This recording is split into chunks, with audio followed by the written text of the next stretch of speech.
और खबरों में आगे बढ़ते हुए बात पटना फायरिंग से जुड़ी हुई केस की करेंगे। दरअसल इस केस में खान सर के वकील का बयान अब सामने आ चुका है। फैसल खान सरेंडर नहीं करेंगे। वकील की ओर से कहा गया अग्रिम जमानत अर्जी कोर्ट में देंगे। खान सर ने कोई गलत काम नहीं किया है, यह वकील की ओर से कहा गया। अग्रिम जमानत अर्जी को लेकर के अब कोर्ट का रुख हम करेंगे। तो फिलहाल ये खान सर के वकील की ओर से स्पष्ट कर दिया गया है और ये बताया गया है कि खान सर फायरिंग केस को लेकर के ये बड़ा अपडेट है। उनके वकील का बयान सामने है। पटना में जो फायरिंग हुई थी उनके कोचिंग सेंटर के बाद, अब इस पर यह कहा गया है कि खान सर सरेंडर नहीं करेंगे।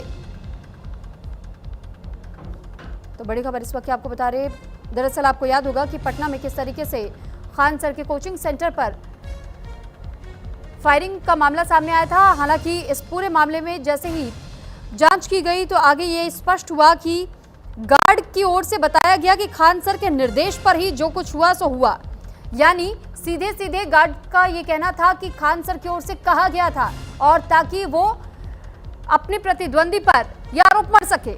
हालांकि अब इस मामले को लेकर के पुलिस आगे की भी जांच कर रही है और ग्लोबल स्टडीज के संस्थापक खान सर ने पटना सिविल कोर्ट में सरेंडर नहीं करेंगे, ये उनके वकील की ओर से कहा गया है। उनके वकील अरविंद कुमार महुआर ने यह बताया कि खान सर के सरेंडर करने का कोई चांस नहीं है, उन्हें बेल लेने की जरूरत पड़ सकती है। मेरे क्लाइंट की वजह से फायरिंग नहीं हुई है। पुलिस ने एफआईआर में कुछ भी लिखा है। खान सर ने ऐसा कोई बयान नहीं दिया है कि गोली चलाओ मैं देख लूंगा। जमानत याचिका दायर कर रहे हैं, ये उनके वकील की ओर से स्पष्ट किया गया है। खान सर मामले पर क्या कुछ अभी कानूनी अपडेट है?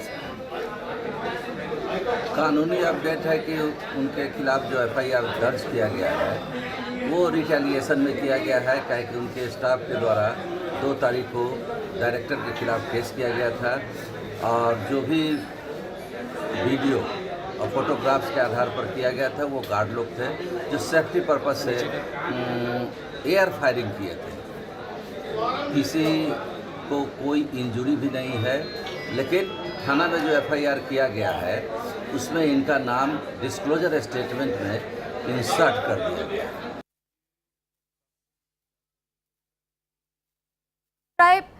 हमारे साथ जुड़ चुके हैं ज्यादा जानकारी के लिए। और संजीव, आपसे जानकारी चाहेंगे कि फिलहाल जिस तरीके से खान सर के वकील की ओर से भी कहा गया है कि खान सर ने कोई गलत काम किया नहीं है, नहीं वो सरेंडर करेंगे, इसको लेकर के अब आगे उनकी ओर से क्या कुछ कदम उठाया जाना है? देखिए, बिल्कुल इस पूरे मामले में आज जो है पुलिस कई जगह को खोजती रही, लेकिन खान सर आज जो है कोर्ट उनको उपस्थित होना था। तो कोर्ट में जो जानकारी थी कि वो जा सकते थे, लेकिन कोर्ट वो नहीं गए। लेकिन उनके वकील की अगर माने तो उन्होंने कहा है कि इस पर वो एंटीसिपेटरी बेल में जाएंगे और आज शनिवार का दिन था तो कोर्ट का समय भी खत्म हो गया और ऐसे में अब देखना होगा कि आगे अब क्या कुछ करते हैं। तो सोमवार को ये पूरा मामला क्लियर हो जाएगा, क्योंकि खान सर जिस तरह से पूरी आज टीम जो है पटना पुलिस की वो लगी हुई थी कि कब खान सर सिविल कोर्ट पहुंचेंगे। हालांकि वो सिविल कोर्ट नहीं पहुंचे, लेकिन जिस तरह से आज सुबह से ही तमाम जो पुलिस की टीम थी या जो थाने की पुलिस थी वो लगातार कई जगह कहीं न कहीं खान सर को सर्च कर रही थी।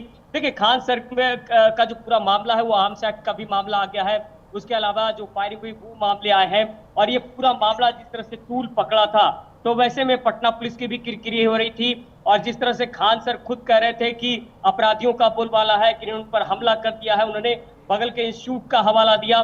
तो ऐसे में पटना पुलिस इसकी पूरी तहकीकात करने लगी। जो आला अधिकारी हैं, एसएसपी हैं और आईजी हैं, वो तमाम इन बिंदुओं पर जब छानबीन किया तो मामला कुछ और ही सामने आया। अब ऐसे में सवाल ये उठता है कि क्या खान सर को एंटीसिपेटरी बेल कोर्ट से मिलेगी या फिर जिस तरह से पुलिस कहीं न कहीं उनकी खोजबीन कर रही है, पुलिस पूरी तरह से उनको खोज रही है कि आखिर खान सर कहाँ है। तो अगर खान सर इस बीच उनकी गिरफ्तारी हो जाती है तो ये एक बड़ी बात होगी कि क्या पुलिस उन्हें गिरफ्तार करती है या फिर सोमवार को कोर्ट में वो उपस्थित होंगे। लेकिन उनके वकील की माने तो उनके वकील ने साफ कहा है कि वो एंटीसिपेटरी बेल फाइल करेंगे और बेल फाइल करने पर उनको आशा है कि उनको बेल मिलेगा।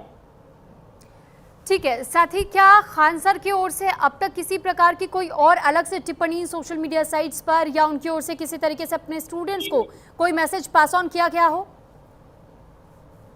देखिए, अभी खुद खान सर जो है मुश्किलों में घिर चुके हैं। जिस तरह से ये पूरा मामला सामने आ गया है और जिस तरह से जो पूरा वाकया है, तो कई सारे पुलिस के पास भी सबूत हैं।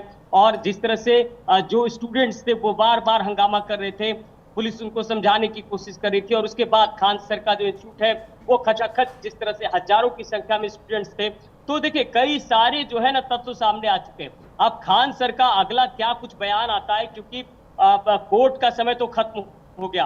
अब पुलिस जिस तरह से उन पर एफआईआर दर्ज की है, आर्म्स एक्ट के मामले में हो, चाहे वो फायरिंग के मामले में हो, या फिर जो अन्य चीजें हैं, तो ये बहुत महत्वपूर्ण होता है कि क्या खान सर खुद क्या कहीं ना कहीं सामने आकर कुछ कहते हैं, बयान देते हैं। लेकिन अभी फिलहाल जो है मुश्किलें बढ़ी हुई है, क्योंकि एफआईआर दर्ज होने के बाद पुलिस उनको खोज रही है, और अब उनको कानून का सहारा लेना है। तो कानून के सहारे के लिए उनको सोमवार तक का इंतजार करना होगा। और फिलहाल इस पूरे मामले में अब खान सर की मुश्किलें बढ़ी हुई नजर आ रही। ठीक है संजीव, बहुत धन्यवाद आपका तमाम जानकारी हम तक पहुंचाने के लिए। शुक्रिया।